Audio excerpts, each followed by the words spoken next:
વિદ્યાર્થી મિત્રો, આજે આપણે ધોરણ 10ના ગણિત વિષયના પ્રકરણ 5.2 ભાગ 4 સમાંતર શ્રેણીના દાખલા વિશે ચર્ચા કરીશું. સૌપ્રથમ જે દાખલો છે એમાં શ્રેણી છે 7, 13, 19 -205 શાંત સમાંતર જે શ્રેણી છે એના પદોની સંખ્યા શોધો. અહીંયા આપણે જોઈ શકીએ છીએ કે શ્રેણી શાંત છે. જ્યારે ડેશ ડેશ આપેલું હોય એકલું, પાછળ કોઈ પદ ના આપેલું તો અનંત શ્રેણી કહેવાય. છેલ્લામાં છેલ્લું પદ આપેલું છે શ્રેણીનું એટલે શાંત શ્રેણી છે. એમાં પદોની સંખ્યા કેટલી છે? જેમ કે 7 છે એ પહેલા પદની કિંમત છે, આ પહેલું પદ છે, આ બીજું પદ છે, આ ત્રીજું પદ છે અને આ છેલ્લું પદ છે. પણ છેલ્લું કયા નંબરનું પદ છે? ધારો કે છેલ્લું પદ 50 નંબરનું હોય, 30 નંબરનું હોય, 40 નંબરનું, ખબર નથી. એટલે આ છેલ્લા પદની કિંમત આપેલી છે, પણ છેલ્લો પદ કયા નંબરમાં છે? જેમ કે 19 છે એ ખબર છે, 19 પદની કિંમત છે, પણ કયા નંબરમાં છે? ત્રીજા નંબરમાં છે. તો આ કયા નંબરના પદ છે? તો શ્રેણીના પદોની સંખ્યા એટલે પદોનો ક્રમ આપણે એન શોધવાનો છે. તો સૌથી પહેલા આપણે જોશું કે એ છે આપણો 7. ચલો ડી થશે 13માંથી આપણે 7 કાઢીએ તો 6 મળશે. અને આ છે શાંત સમાંતર શ્રેણીમાં જે છેલ્લું પદ આપેલું હોય એને કદાચ આપણે એલ પણ કહી શકીએ અથવા શ્રેણીનું છેલ્લું પદ એન પણ કહી શકીએ. જે છેલ્લામાં છેલ્લું પદ આપેલું હોય એને આપણે એન તરીકે ઓળખીએ છીએ. તો આપણે ગણીશું. અહીંયા એન આપેલું છે એટલે એનું સૂત્ર લખીશું. એન બરાબર a plus n minus 1 into d. માટે એની જગ્યાએ 205 બરાબર 7 વત્તા n માઇનસ 1 ઇન્ટુ ડી.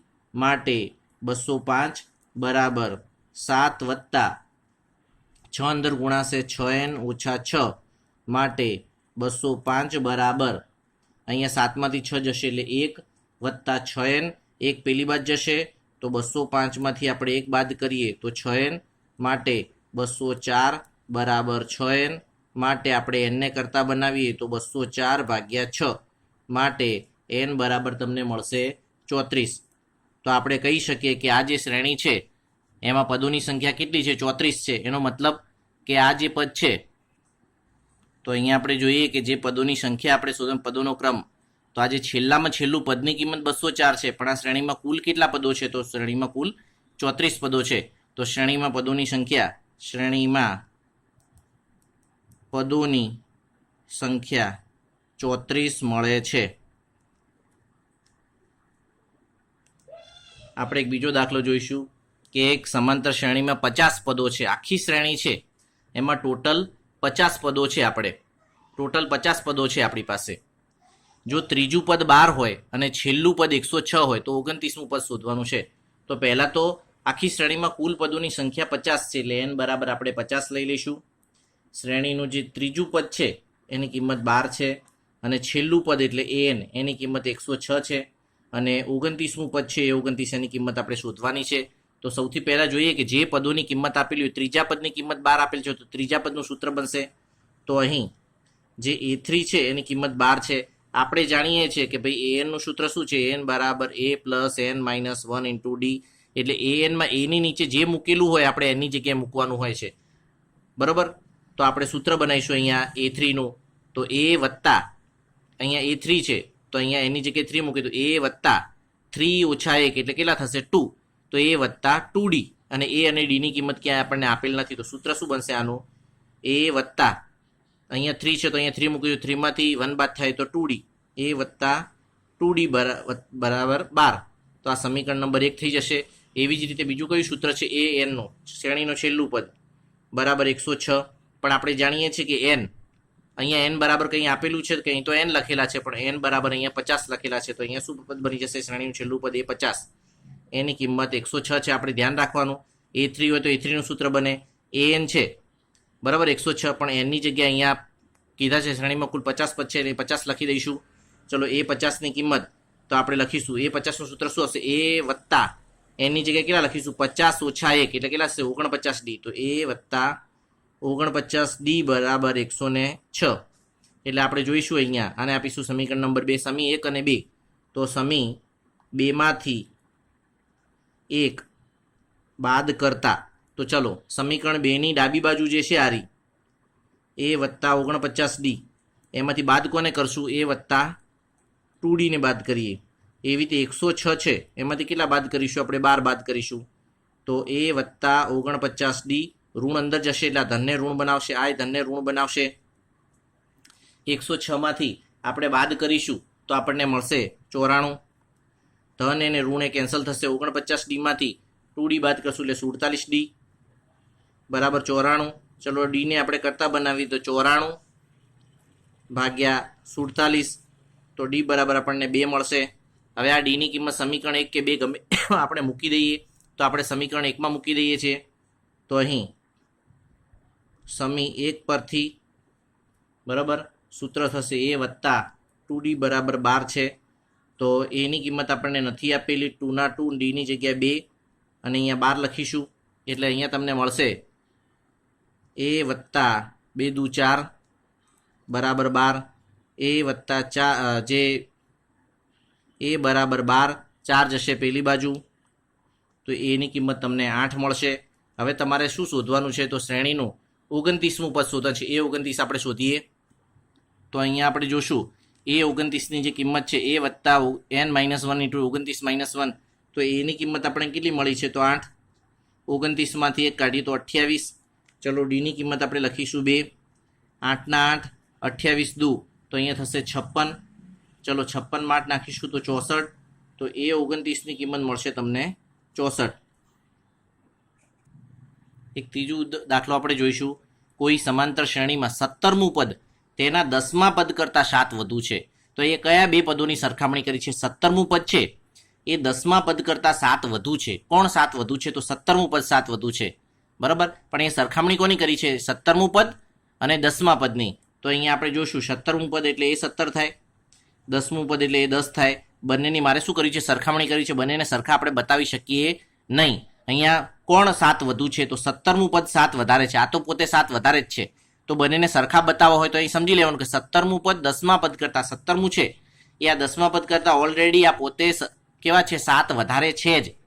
તો બંનેને સરખા કરો તો આમાં 7 વધારે છે જ. આપણે ગણી લઈએ કે ભાઈ આ 7 આમાં કીધું જ છે કે આમાં 7 વધારે છે. તો સામેવાળામાં આપણે 7 શું કરી દેવાનું? ઉમેરી દેવાના. તો બંને કેવા થઈ ગયા? સરખા થઈ જશે બરાબર. ચલો એ 17 છે તો એનું સૂત્ર શું બનશે? a વત્તા n-1 ઇન્ટુ ડી, એટલે એનની જગ્યાએ શું લખશું? 17. તો 17 ઓછા 1 એટલે શું થશે? 16D. ફરીથી યાદ રાખી લઈએ, એ 17નું સૂત્ર શું થશે? a વત્તા n-1 ઇન્ટુ ડી. એની જગ્યાએ કેટલા લખશો તમે? 17. તો a વત્તા 17 ઓછા 1D એટલે ડાયરેક્ટ a વત્તા 16D. ચલો એ 10નું સૂત્ર બનાવવું હોય તો a વત્તા n-1 ઇન્ટુ ડી, એટલે એની જગ્યાએ તમે કેટલા મૂકશો? 10. 10 ઓછા 1 એટલે શું થશે? a વત્તા 9D વત્તા 7 બરાબર. હવે આપણે શું કરીશું? તો આખું જે પદ છે એમ કરીએ, આ જે બંને પદ છે એ વત્તા 9D અને એ વત્તા 16D આ બંને પેલી બાદ જવા દઈએ. તો એ વત્તા 16D તો છે જ.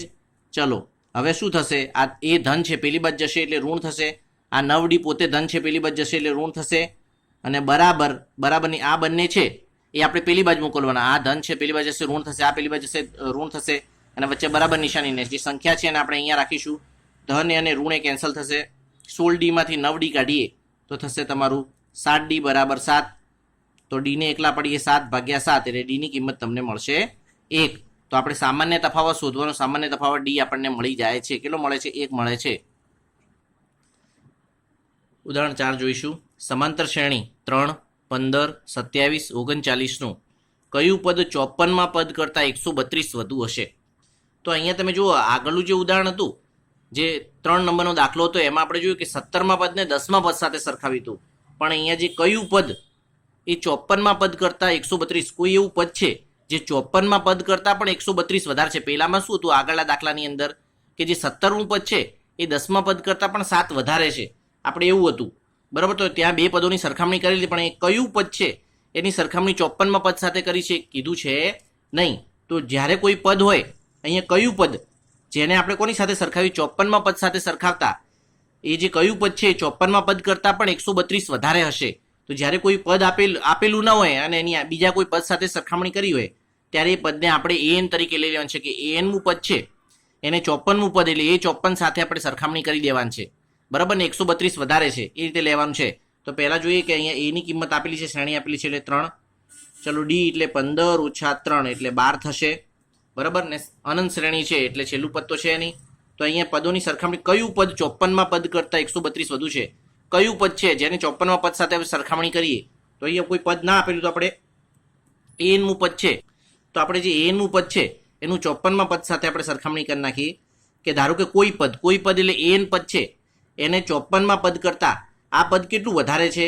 કોઈ પદ એટલે એન પદ આ જે 54મું પદ છે એ 54 એના કરતા 132 વધારે છે. કોણ વધારે છે? 54માં પદ કરતા કોઈ પદ એટલે આ એનનું પદ છે આ 54માં પદ કરતા 132 આ કેવા છે? વધારે છે. આ પોતે વધારે જ છે. કીધું જ છે કે કોઈ પદ એટલે એનનું પદ એ આ 54માં પદ કરતા 132 આ વધારે છે. તો શું કરશું? સામેવાળામાં આપણે 132 ઉમેરી દઈએ તો બંને કેવા થઈ જશે? સરખા થઈ જશે. હવે આપણે સૂત્ર લખી દઈશું. એનની સૂત્ર શું હશે? એ વત્તા n ઓછા 1 ઇન્ટુ ડી. કેમ કે n છે તો n નું n જ લખવાનું છે. ચલો અહીંયા એ 54નું સૂત્ર શું બનશે? તો આના જેવી રીતે જ એ વત્તા સૂત્ર શું બનશે કહો? અહીંયા n હતો તો n લખ્યો તો અહીંયા શું લખશું? 54 ઓછા 1 ડી. જેમ એ n હોય તો એ વત્તા n માઇનસ 1 ડી, 54 હોય તો એ વત્તા 54 ઓછા 1 ડી. 54 ઓછા 1 એટલે 53 ડી વત્તા 132. હવે આપણે શું કરીશું? તો અહીંયા સાદું રૂપ આપીશું. એ નો એ ડી જશે અંદર તો એન ડી ઓછા ડી એ વત્તા 53 ડી વત્તા 132. બરોબર. હવે આપણે જોઈએ કે અહીં આપણને એ અને ડીની કિંમતો આપેલી છે તો એ મૂકી દઈએ. એની જગ્યાએ 3 n, ડીની જગ્યાએ કેટલા મૂકીશું? 12. તો અહીંયા તમે 12 n લખો તો પણ ચાલે. ચલો ડીની જગ્યાએ કેટલા લખીશું આપણે? ફરીથી 12. એની જગ્યાએ લખીશું 3, 53 અને ડીની જગ્યાએ આપણે ગુણાકારમાં છે બંને એટલે 12 લખીશું વત્તા 132.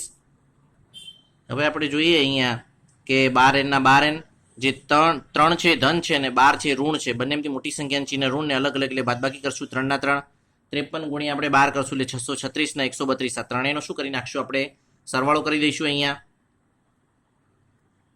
તો અહીંયા આપણે જોશું 12 n ઓછા n અને આ ત્રણેયનો જે સરવાળો છે એ થશે આપણે 771. ઋણ 9 છે પેલી બાદ જશે તો 771 વત્તા 9 12 n તો અહીંયા થશે 780. n એકલો પાડીશું 780 ભાગ્યા 12 એટલે આપણને મળશે n બરાબર 65. તો અહીંયા તમને કીધું છે કે કયું પદ? તો 65મું પદ. અહીંયા તમને કીધું છે એ n કીધું તું તો શું થશે? એ 65 એટલે કયા નંબરનું પદ થશે? તો 65મું પદ એ 54માં પદ કરતા 132 વધુ થાય.